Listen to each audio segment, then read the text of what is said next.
We live in interesting times. Today's stories. Impoverished Gazans line up to receive Qatar payments. اليوم هذه $100. A United Nations rights group says 50 mass graves are discovered in western DR Congo. Donc, il y a à peu près plus d'une. A mining specialist warns of possible bigger disasters in Brazil after a dam collapse. Possivelmente a gente vai ter outros casos. Salvadorans protest against the privatization of water. Porque el agua es mía. Venezuelan military attaché to Washington breaks with Nicolas Maduro. En ningún momento nos dan la autoridad. Russia denounces U.S. for the interference in Venezuela. Вашингтоном осуществляется попытка совершить. Trump-backed spending deal to end U.S. shutdown passes the Senate. The question is on passage of the joint resolution. Plus, the Church of Christ reaches out to residents of several Canadian provinces. The Church of Christ is doing this all over the world.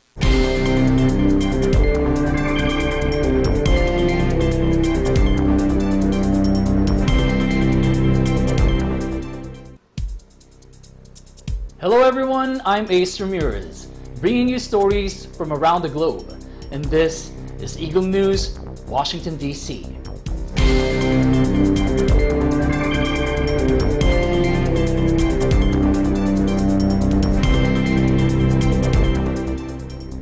Impoverished Gazans line up to receive payments from Qatar after the Gulf Emirate brought in over $9 million in aid funds for the Palestinian territory. Hundreds of people queued at post offices in the Gaza Strip to each collect a $100 bill. Palestinian media earlier quoted the Qatari ambassador to Gaza as saying the money would go to Gaza's poor. Mohammed El Emadi was quoted as saying, "The Qatari grant for needy families will enter Gaza Saturday and be distributed to 94,000 families." Qatar had pledged to send $15 million to Gaza monthly as part of an informal agreement between Israel and Gaza's Islamist rulers, Hamas, reached in November. Under the deal, Israel allowed the grants to go through its territory in exchange for relative calm on the Gaza border. Most of the funds were to have been used to pay the salaries of Hamas civil servants, but around $5 million monthly was for impoverished Gazans. The status of the funds has been a major dispute this week as Hamas refused to accept them, saying Israel was seeking to change the deal. Qatar announced Friday that they would now use the finance for humanitarian projects in coordination with the United Nations. اليوم هذه $100. $100 ايدة تكفي مدار الشهر، اللي عنده مدارس، اللي عنده اجار دار، اللي عنده معاق، اللي عنده وكذا لاخره. ايش بدها تعمل $100 هذه؟ بس ربما شيء من ولا شيء. كل الايد العامله قاعده بسبب ايش؟ بسبب الحصار. مش بسبب الحكومات، مش بسبب الحكومات تبعتنا، بسبب الحصار اليهود. A United Nations rights group has said more than 50 mass graves have been identified in Western Democratic Republic of Congo after a spate of killings in the region. Il y a à peu près plus d'une cinquantaine de fosses ou de tombes communes en général que nous avons, de tombes communes et de tombes individuelles que nous avons identifiées. Donc ce qui laisse penser que le nombre est assez élevé. Une tombe commune. The Army Chief in Western DRC, General Fall Sikabwe, said an investigation had begun. Les enquêtes sont déjà en cours. Il y a l'auditorat général qui a dépêché sur place ici, un auditeur supérieur qui a mené des enquêtes pendant carrément 3 semaines ici sur place. Donc les enquêtes sont en cours. Earlier this month, the United Nations said at least 890 people were killed during 3 days of intercommunal clashes in the region. United Nations High Commissioner for Human Rights, Michelle Bachelet, said in a statement on January 16, the United Nations office had been informed by credible sources that the people were killed between December 16 and 18 in 4 villages in Yumbi. The violence appears to have been rooted in a long-standing rivalry between the Banunu and Batende ethnic groups, sparked when Banunu tribespeople buried a traditional chief on Batende land on the night of December 13. The UN Rights Office said around 465 houses and buildings were then burned down or pillaged, including 2 primary schools, a health center, a market, and the office of the National Elections Commission. The United Nations Refugee Agency said earlier this month that 16,000 people had fled from the villages into the neighboring Republic of Congo, also known as Congo-Brazzaville.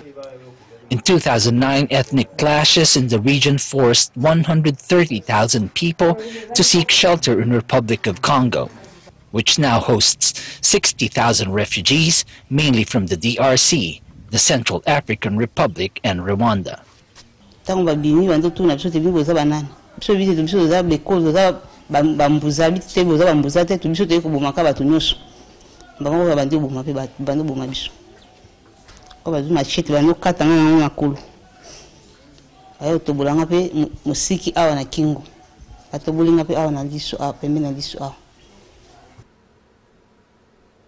A mining specialist warns that bigger disasters could still happen after a dam collapsed at the Vale mine in southeast Brazil. Vale has been shaken by the disaster, the second in 3 years it has suffered in the same state. Muito possivelmente a gente vai ter outros casos, podem não ser dessa magnitude, podem ser de magnitude menores, ou podem ser de magnitudes ainda maiores, né? Porque esses desastres poderiam ser ainda maior. Por exemplo, aproximadamente quase 10% das barragens ou não estão com a sua estabilidade garantida ou não tem informação suficiente para definir a condição da barragem. Então a gente tem aí um número razoavelmente grande de barragens em dúvida, né? Ou em condições inapropriadas, que continuam operando em Minas Gerais.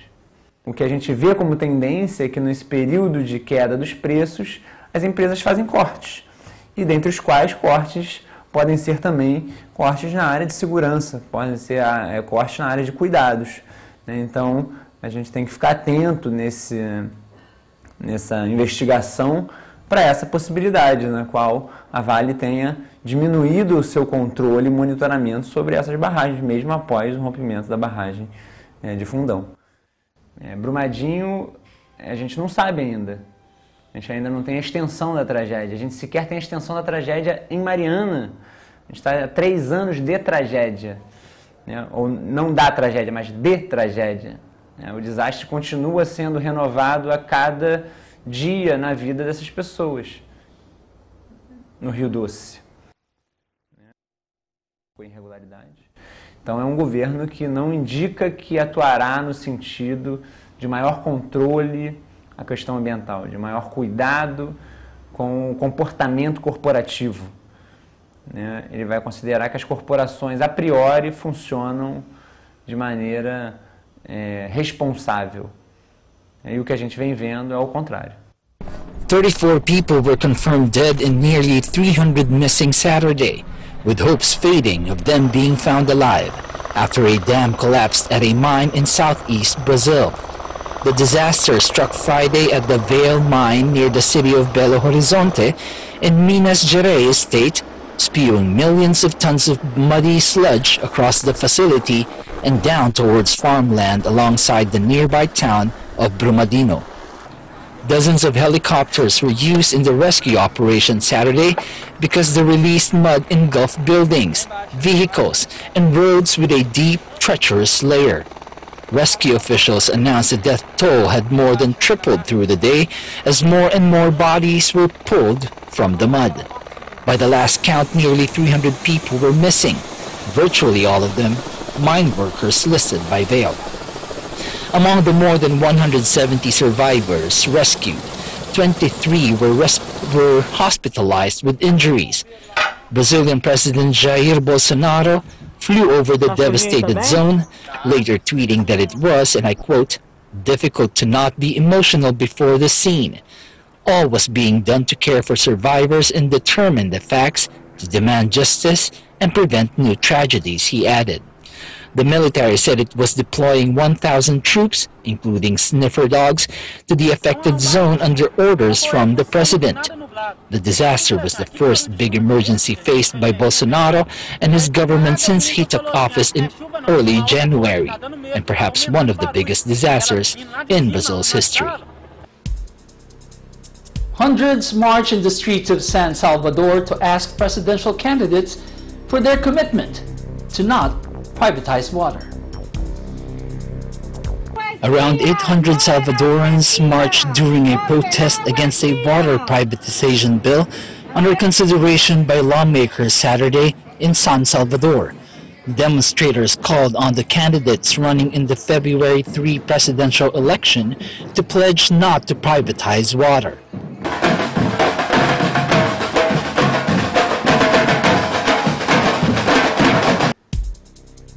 Coming up, Venezuelan military attaché to Washington breaks with Nicolas Maduro. Russia denounces U.S. for the interference in Venezuela. Trump-backed spending deal to end U.S. shutdown passes the Senate. Eagle News, Washington, D.C. will return shortly.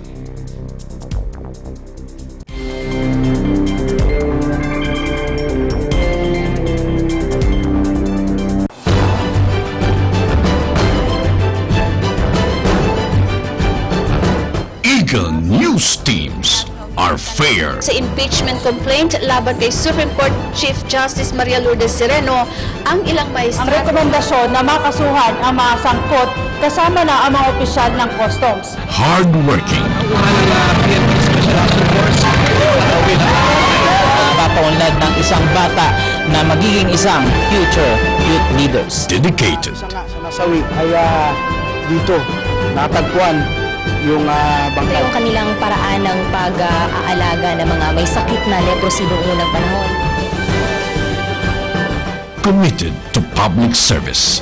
Ang chairmanship ng ASEAN sa bansang Singapore. Marami yung mga biktima ng mga nawawala. Mambahan ng Bureau of Customs na nasa merkado na yung mga pinaging produkto. Sa kapila ng mga kilos protesta na nanatiling dahil sa mabilis na pagresponde ng mga pamatay-sunog, ang apoy mabilis na nakaroon ng equal opportunity ang ibang mga kababaihan. Ng mga kabataan at ipinakita sa pamagitan ng kanilang mga likha. Nanatiling kulang pa rin ang tubig para sa irigasyon, para sa pagtatanim ng ating mga kababayang magsasaka. As we live in interesting times.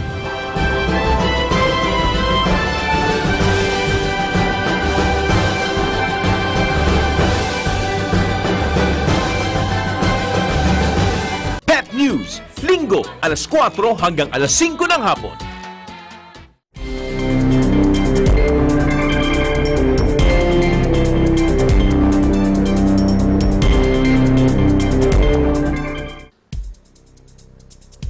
Welcome back. You're watching Eagle News, Washington, D.C. Venezuela's military attaché to Washington broke ranks with Nicolas Maduro on Saturday, urging his brothers in the military to back the head of the National Assembly, Juan Guaido, as interim president. Muy buenas tardes, pueblo de Venezuela. Le habla el coronel José Luis Silva Silva, agregado de defensa a la Embajada de Venezuela desde la oficina de la Galería de Defensa en Washington, de América. El día de hoy me dirijo al pueblo de Venezuela y en especial a mis hermanos de la Fuerza Armada Nacional con la finalidad de reconocer como único presidente legítimo al presidente Juan Guaidó. Esto basado y apegado a la Constitución de nuestra República, por la cual nadie, ninguna persona o institución puede estar por encima. Únicamente Dios está por encima de nosotros y de la Fuerza Armada. Russia sought Saturday to block a United Nations Security Council meeting on Venezuela, accusing the United States of plotting a coup against President Nicolas Maduro.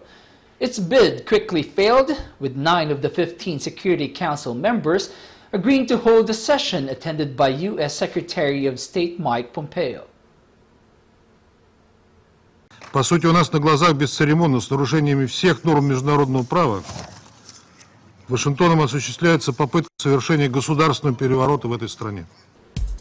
The U.S. Senate swiftly passed a spending deal Friday that ends the ongoing government shutdown after President Donald Trump agreed to the stopgap plan that funds federal operations for 3 weeks. The deal includes no funding for Trump's long-sought border wall, but it provides a 3-week window for lawmakers and the White House to negotiate over border security. When we come back, the Church of Christ reaches out to residents of several Canadian provinces. Eagle News, Washington, D.C. will return shortly.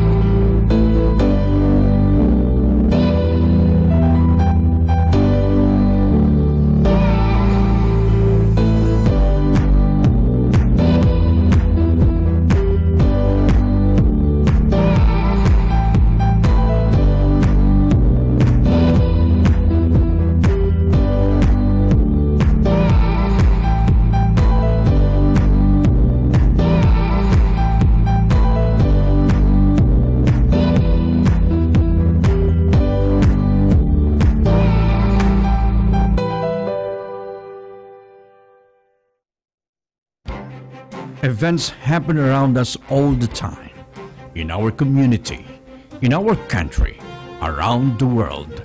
Events that affect people, move communities, or simply inspire us. Interesting events that people need to know.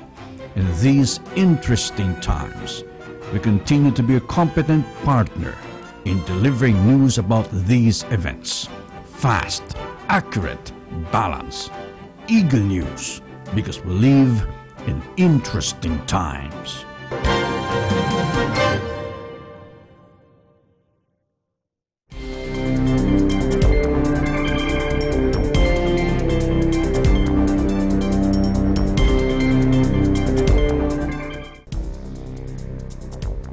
This is Eagle News, Washington, D.C. I'm Ace Ramirez. Continuing its commitment to help residents of Canada fight poverty, the Church of Christ reaches out to several provinces, sending aid to impoverished communities. Rosalie Castro reports. Eastern Canada, like Quebec and the Maritime provinces, offers top tourist destinations, scenic attractions, and historical sites. Although other communities in these provinces tell a different story. According to Canadian press, poverty exists in Montreal. Campaign 2000 is still looking for solutions across Canada to end child and family poverty. A group called Round Table Poverty Reduction has delivered this report after 18 months of study. 25% of the community population in Notre-Dame-de-Grâce is living under the poverty line. 1 out of 3 children lives in a household that is below the poverty line. It may not be easily seen, but vulnerable groups such as elderly, those with disabilities, the youth, single parents, and racialized communities are more susceptible. This weekend, members of the Church of Christ in the District of Ottawa conducted Aid for Humanity in Montreal, Quebec, and Maritime provinces, Halifax in Nova Scotia, Moncton, Fredericton, and St. John in New Brunswick, and Prince Edward Island. We're holding this project launched by the Church Administration of the Church of Christ through the dynamic leadership of our beloved Executive Minister, Brother Eduardo V. Manalo. So right now we're holding Aid to Humanity project, which aims to extend our love and care and help to the needy people. And we're doing this not only here in this place, but the Church of Christ is doing this all over the world. So we invited these people from different walks of life. And yes, we have these care packages prepared by the brethren under the supervision of our district ministers. We have gathered all these different items, and then we packaged them last 2 nights ago, and then we brought them in this place. And thank God, there's a lot of people who came tonight. Aid for Humanity is a social-civic program of the Iglesia ni Cristo, or Church of Christ, in connection with its humanitarian arm, the Felix Y. Manalo Foundation, a non-stock, non-profit, non-political organization of the Church. Hundreds of packages were distributed in all locations. It's not because of the meal or the food, but extending that hands of fellowship. My eyes is full of tears because back home in Nigeria, I'm an illustrious son and a philanthropist. So what you're doing today is giving me more edge, pushing me to go ahead. It's nice when you help people communicate, stay together. It's important because usually I stay alone, and it's nice. I want to say I'm so happy for the Iglesia ni Cristo for having me and for giving me food and donate things for me and my family. Reporting for Eagle News, this is Rosalie Castro. I am one with 25. Thank you, Rosalie. That is today's Eagle News, Washington, D.C. Join us tomorrow for stories that matter to you. Visit our websites at Eaglenews.PH and EagleNewsLive.com. Follow us on Facebook.com, Eaglenews.PH, and Twitter.com/EagleNewsPH. Thank you for watching. I'm Mace Ramirez, 1 with 25.